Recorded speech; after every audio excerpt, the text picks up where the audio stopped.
Hey everyone, welcome back to the channel, and in today's video I'm going to show you how to apply for a business line of credit on Lendio.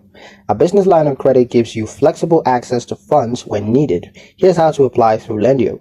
First, log into your Lendio account on the website. Once you're on your dashboard, click apply for a loan.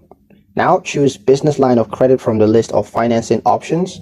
You're going to need to enter your business details, including name, industry, years in operations, and estimated annual revenue.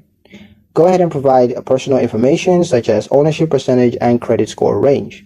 You're also going to need to upload any required documents, usually bank statements, tax returns, or P&L statements.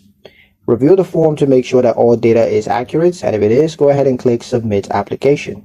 Lendio will match you with lenders that offer revolving credit lines suited to your business profile. You want to go ahead and compare terms and limits from different lenders before moving forward. Once approved, you're going to be able to draw funds as needed, pay interest only on what you use. And that's pretty much it for the video, guys. Hope you liked it. Hope you found the information here useful enough. If you did, like, share, and subscribe for more helpful tutorials. Thank you guys for watching, and I'll see you in the next one.